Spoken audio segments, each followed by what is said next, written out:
But no one's forcing Ross to do this. He's willingly doing this, and I just think it's just bonkers. We're in a bit of a weird... They're rocks there. He's in like a mental... No rocks. Slightly mental death spiral at the moment that we're trying to talk him out of. It's no longer a swim, it's a war of attrition. Just come out the side a little bit. He's not realised yet that he just needs to... Growing up, my dad used to always tell me stories of the heroic age of Antarctic exploration, the race to the South Pole. Every footstep was just into the unknown. A part of me just has really been inspired by that. Currently, records for long distance swimming, you're looking at around 160 kilometres. Beyond that, every single stroke is just taking you into the unknown. When you're swimming out to those dark waters, people get scared, people get cold, people get tired. You know, people like Ross just keep going. They don't really care. And it's almost like you need to achieve this in your life, or else life isn't worth living.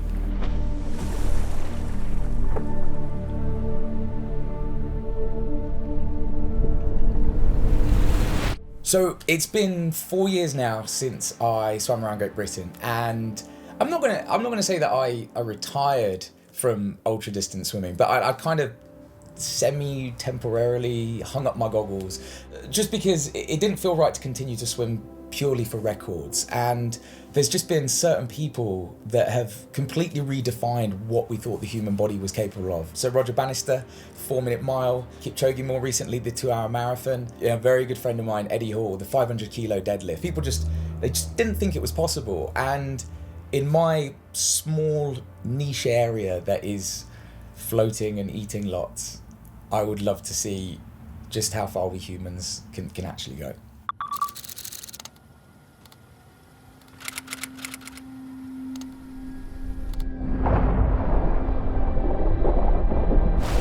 Today we did 5 200-meter sets with him.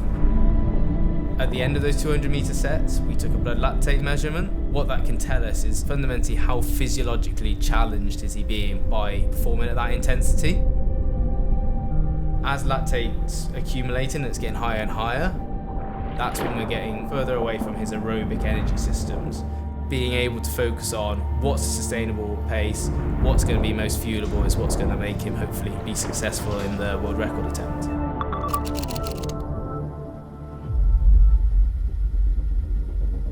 One of the challenges of doing it in Scotland is that he's going to probably be swimming in about 15 degrees water. The previous world record was set in 20 to 22 degree water. When you see most open water swimmers, they do have relatively high body compositions because A, that helps with buoyancy. The more buoyant you are, faster floats, but also just having a little bit of extra insulation, so when you're swimming you're not losing as much heat, and just makes it a little bit more sustainable in terms of performance as well.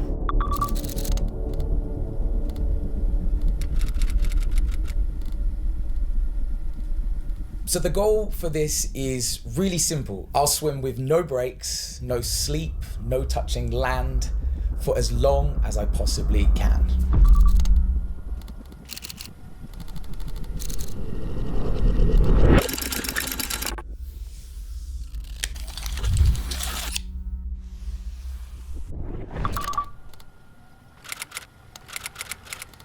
Now, I'm not an endurance guy, but I've run like a 5K before, right, which took like 25 minutes. That was the longest 25 minutes of my life.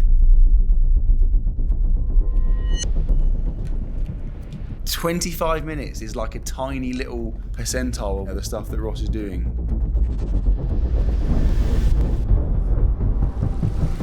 I think people frequently set their goals and their plans for themselves too low. They think people like Ross doing mad shit like this just gives people the belief that, hang on a minute, maybe I can do more than I thought I could do. Maybe I could achieve this goal they previously wouldn't have thought was possible for them to do.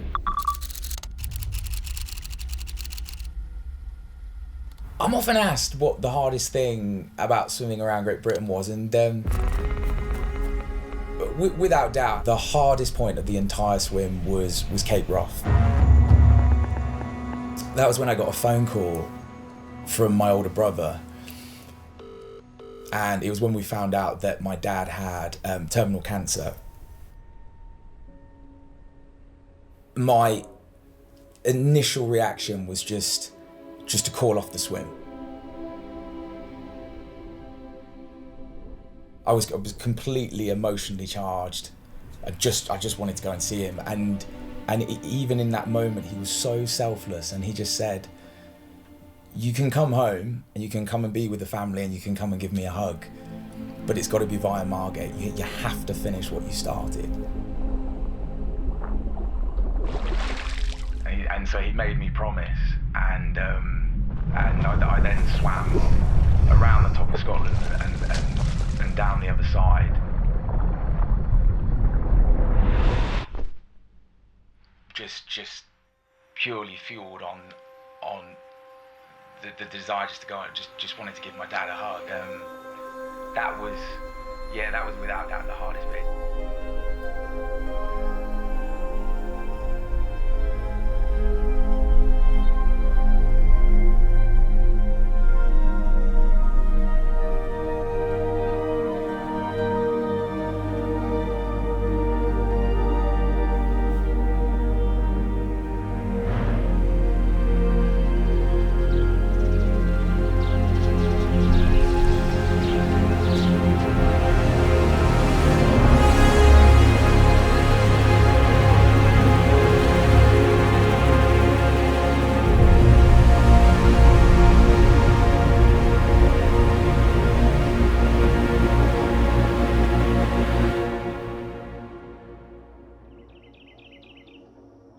Loch Ness is an incredibly dangerous place.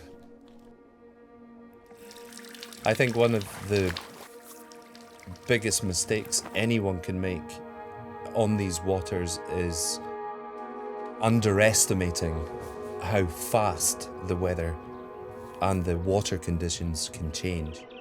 It's not uncommon to be out in flat, calm conditions, and within 10 minutes, you're in waves up to 2 meters.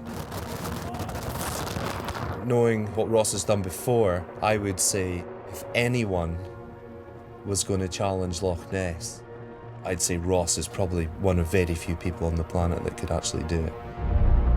If anyone else had told me they wanted to try and go for this record in this body of water, I'd have thought they were joking. Near the edges, it could feel fairly warm, but as soon as you go over what people call the drop-off, it just shelves away, and with that, the water temperature just dives as well. Look at what's ahead of him, and you take Loch Ness, the largest lake in the UK. That's not even been sort of swum around twice, and Ross is looking to do that 6 times. Now, of course, you go, well, yeah, but he swam around Great Britain. That was intermittent. This is a swim where there is no stopping. It's going all the way around it, and other things need to be taken into account, like water temperature and things like that are going to be factors into this.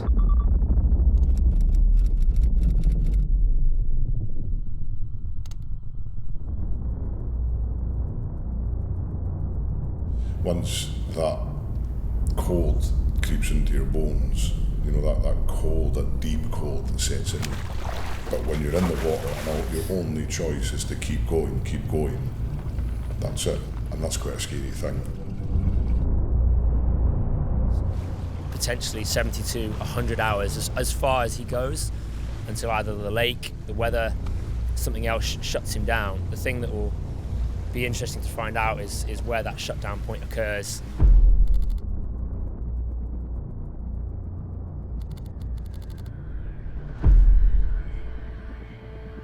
All swims and everything that I do now, I always just, if I can display a fraction of that stoicism that my dad sort of taught me, then that's kind of the legacy. The hardest thing, probably the most valuable thing as well.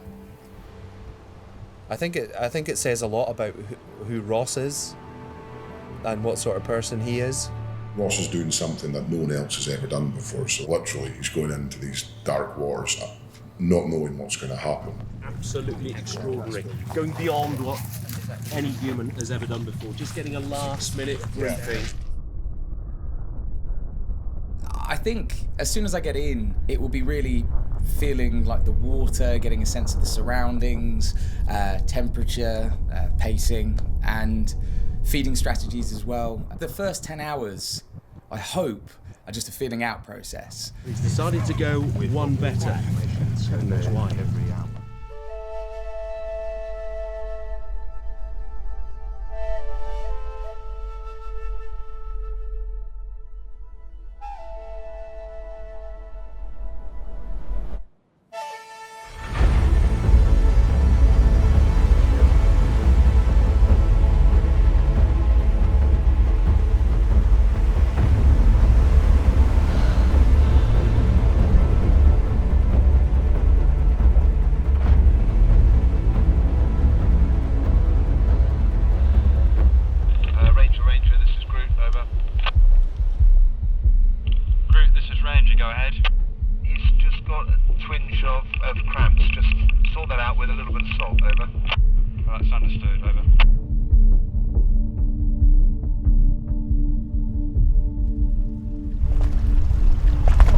A good time.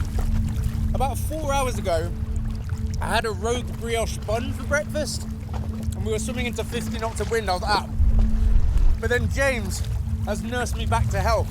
Support team's been amazing. I was in a bad way. I'm not even gonna lie, but now it's fine. Don't eat before you go swimming because you'll cramp up and drown, whatever, you know. If I'm thinking of two things that go in unison, eating 15,000 calories and swimming in a lake, it just doesn't make sense. I don't think that makes sense. Breakdown of the nutrition is really simple. It's just 120 grams of carbohydrates every hour on the hour. That's basically the upper limits of what the human stomach can digest. So you want to optimally hit that just like clockwork. Could James prepare another noodles for Ross and a French brioche? You need to have that fuel. If you don't have the fuel, then it's game over.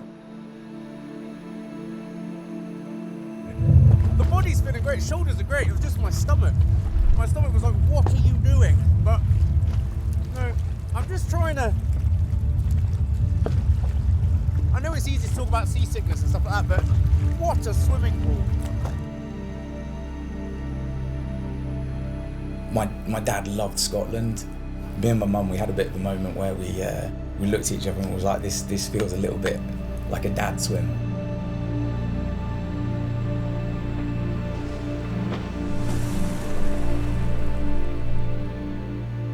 As soon as it gets dark, your circadian rhythm, your body's 24-hour biological clock.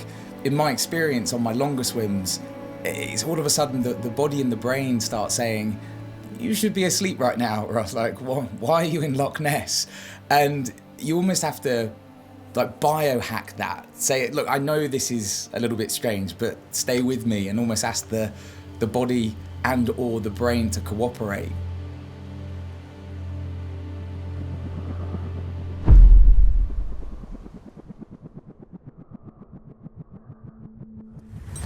Everything has become significantly harder as the light's gone, so navigating, seeing Ross, when you look out you have to really look for him. We're over 12 hours now, 13 and a half hours in. Just a case now of a long slog in the dark.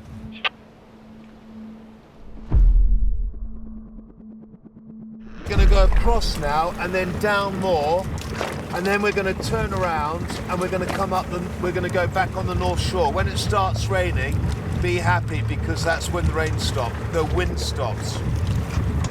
I'm already wet.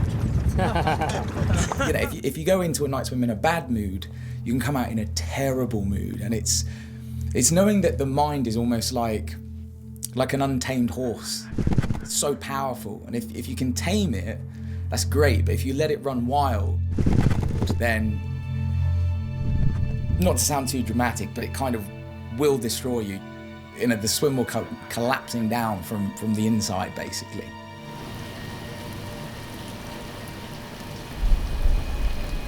There's your drink.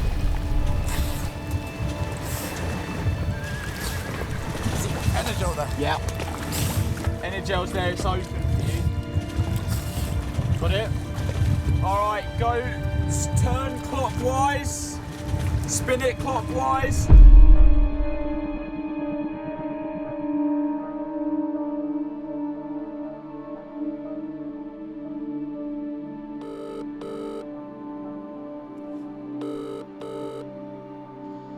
Morning, how we doing? Yeah, good bro, how are you? I think we're still out here, we're still going.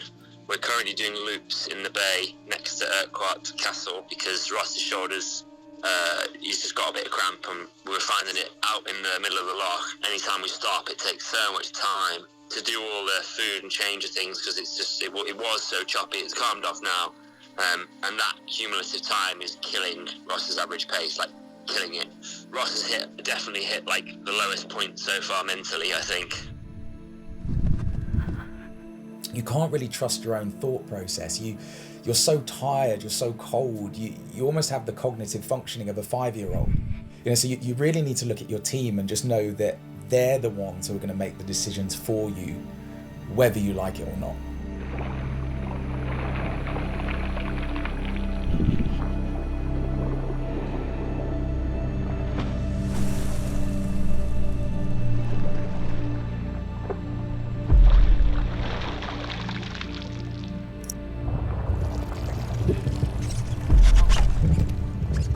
That's not too bad. Yeah? Nice? My stomach has betrayed me. Really? Yeah. Just feeling tough?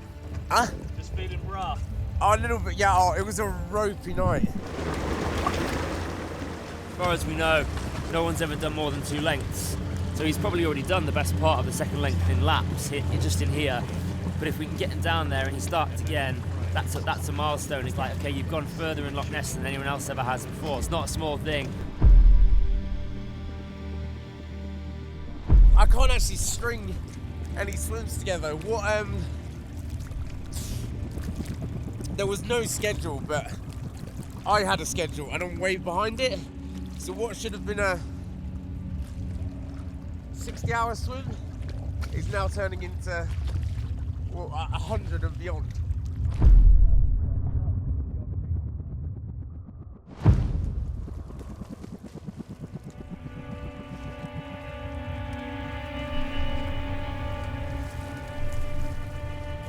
I think tonight's going to be a real test of whether the water temperature is going to be the thing that really makes this the toughest thing he might ever have done, to be honest. And it's definitely having an impact on our man. He's feeling it, and it's hurting.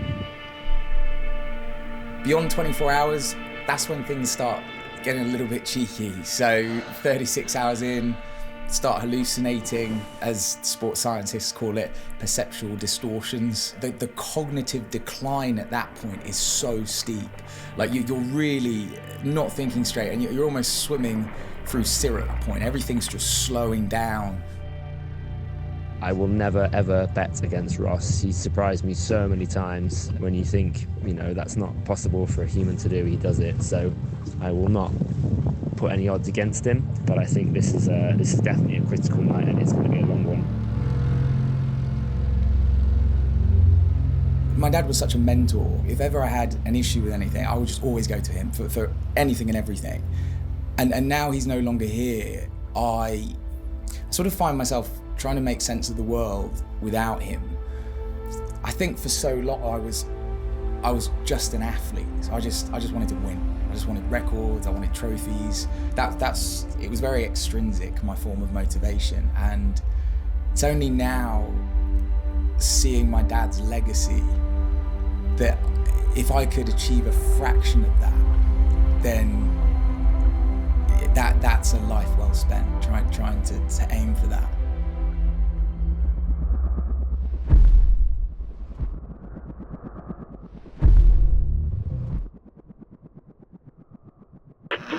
Basically, we're on a bit of a mission to kind of keep everything efficient and try and get Ross to Fort Augustus by sunrise. That's the idea, anyway. You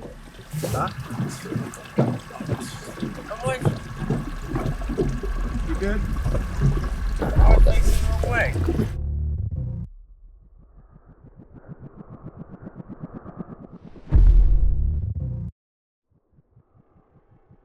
Hey guys, it's 1:30 in the morning out here.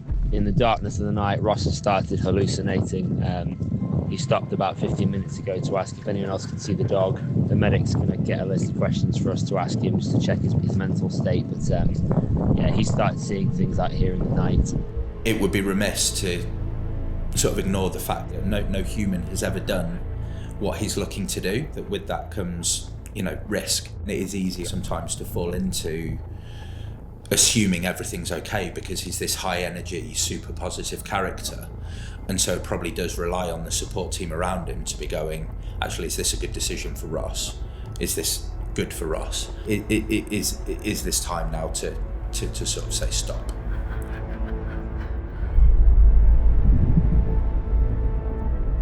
Out of 5. Well, I know everything that's wrong. How are you feeling?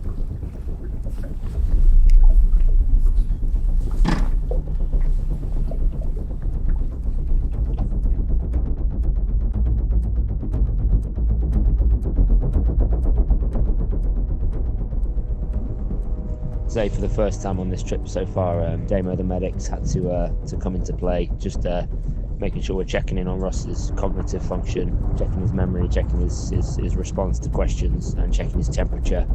But all signs so far are still good. Despite a couple of minor hallucinations, Ross is lucid, switched on, and not hypothermic, which is great news for everyone, but especially for Ross. Ross! Just come out from the side a little bit. Bring a little bit out. Come to us. Yeah, just come out. Are they rocks there? There's no rocks. Okay. There's the mountains. Very big rocks. There are rocks there. There's loads of rocks. No, you're good. Are you sure? Yeah, promise you. Yeah. Oh, got the biggest ulcer. It's been 2 years now since my dad passed away, and the whole experience just shifts your barometer as to what you think suffering is. That I'll be out there 48 hours in, cold, trench foot, tongue falling off, and stuff, and it's just like it's not suffering. It's not, it's not in the scheme of things. In comparison to somebody who's bedridden, terminal cancer, they would 100% put themselves in my shoes rather than be where they are. It's all relative, and when you've actually seen that with somebody like you care about and love, you go, this isn't that hard. It's in the scheme of things, it's not that hard. Everyone on the support boats is remarking, it's crazy that we've done shifts, we've taken turns, we've had meals. Some people have gone off to have a shower and a sleep for a few hours. Every time you look across, you look at Ross, he's been doing stroke after stroke after stroke, non-stop, no break, no sleep, no rest. Since 9 a.m. 2 days ago now. It puts it all in perspective, and it's pretty humbling, to be honest. If I could ever do anything in my chosen sport with the skills that I have, which, like I said, is floating and eating, that'd be really cool. And it would just. It sounds really cheesy, but like in so many ways, Dad just showed me how to live and how to die. And I don't want that last bit to sound morbid, but when he died, he left such a legacy, and then ultimately that's going to come to all of us. And if you can turn around and go, the world's a bit of a better place because I was in it, then that's wicked.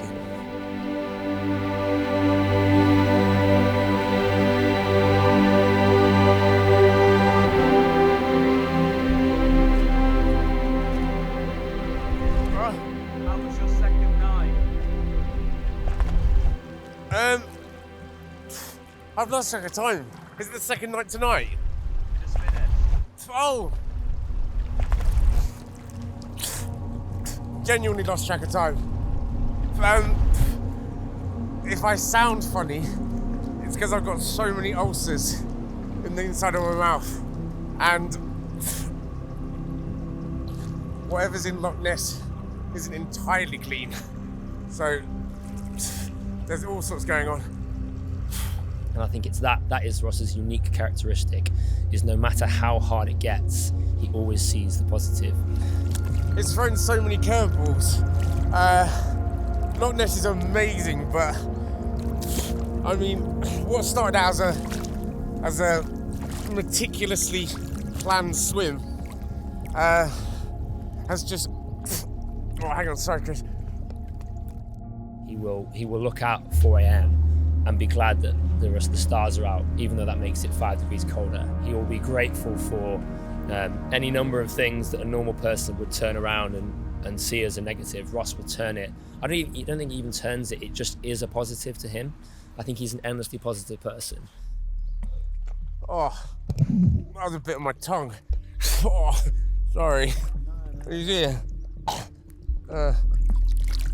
What started out as a meticulously planned swim has had so many curveballs thrown at it, and I mean that's the nature of adventure swimming. But and where many athletes try and train that to become that positive person, I think Ross just has it built into him. Started off with a rogue brioche bun that just flipped my stomach upside down, and then we swam into the night in 20 knots of wind, and that combination was not good. So the first 6 hours were ropey, and now we're playing catch up, and that's fine, but it's no longer a swim. It's a war of attrition. You know, it's I said in one of my books that resilience is suffering strategically managed, and that's exactly what we're doing now. Sea ulcers inside lining of your mouth, coming out, chafing, sleep deprivation. I keep speaking to people on the Loch, and I'll go like, oh, I didn't know people let their dogs roam there. And they're like, there's no dogs there. I'm like, I swear I could see dogs. So the body and the mind are malfunctioning, basically. It's got a rough start. Everything's now been pushed back, and realistically, it could be 72, it could be 100, but mission brief.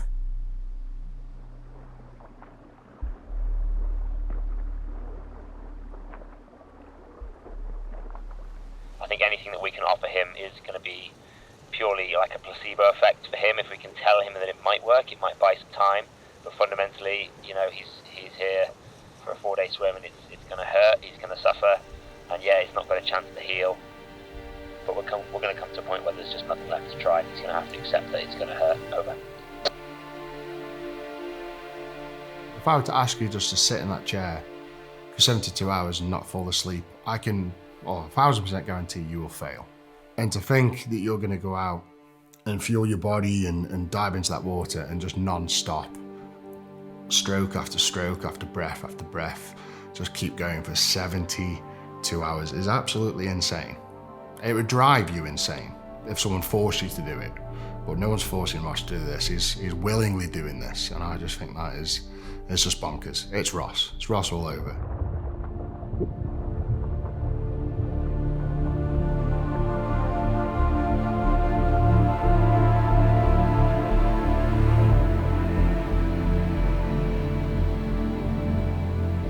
Hey guys, so the medics had to call it. He was basically going off a cliff edge down into hypothermia. He stopped being able to swallow at all and was struggling really to breathe and get enough through his airways. And if you can't get the fuel in, if you can't get the calories in, and certainly if you can't get enough oxygen in, you know, your body's just going to lose temperature so fast. And all the signs were there that was happening. So it was a pretty quick, pretty brief discussion between Ross and Damo, and they pulled Ross out of the water.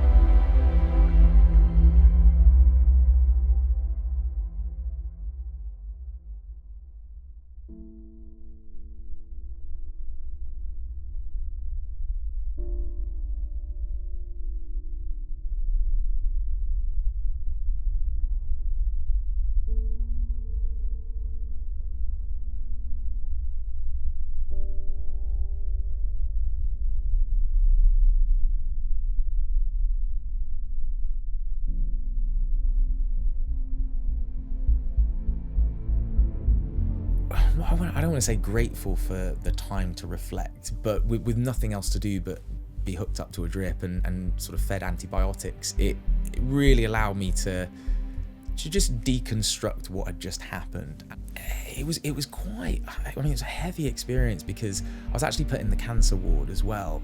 I'm sitting there in this cancer ward speaking to these just amazing people who, despite everything's against them, they're still just so stoic.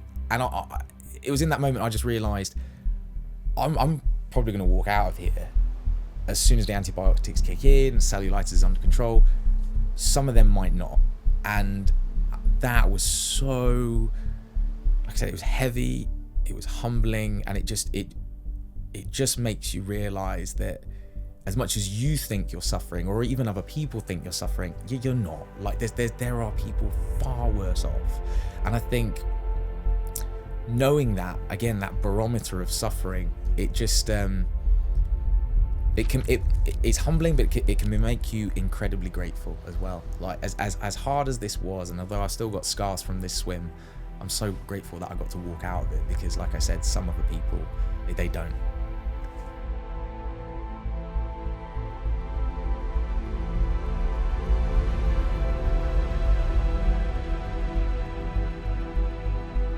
To be honest with you now, there's times I was in a bad way, but we were doing social media live events, and as soon as the camera was on me, I was like, now you have to talk about charity elements. Like that's what you got to do, to put aside everything else.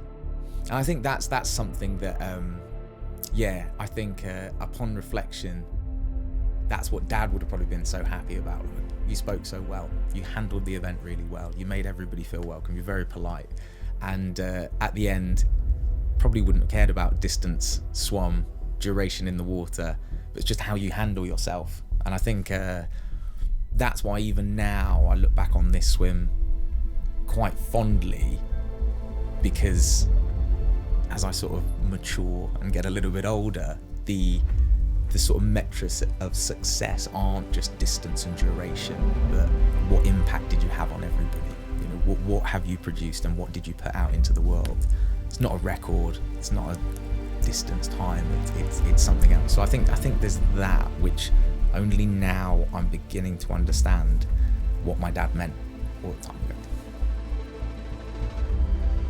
He did not look like a human being. He looked like a gargoyle off the side of a, Notre Dame or something. The man was literally grey. His skin looked like it was made out of stone. No one's done what Ross has done here, and I don't think anyone ever will replicate what Ross has done here. I mean, yes, he didn't achieve what he was set out to do, but nobody can. Nobody can swim that length in here. You can't do it. I think so often an adventure gives you what you need, not necessarily what you want. What I mean by that is, what I wanted to do was to break records for the longest humans ever swam, with records and metrics. But what I probably needed to learn was some humility, purpose, and what's important in life. I know that sounds quite cheesy, but I think, like I said, on this particular adventure, I certainly didn't get what I wanted, but upon reflection, I think I got what I needed. Swim around Great Britain, swim the Channel 2 in a log, push a mini for a marathon. There's just one of many absolutely fucking ridiculous things that Ross the Labrador Edgley does in his life. So, what is next for Ross Edgley?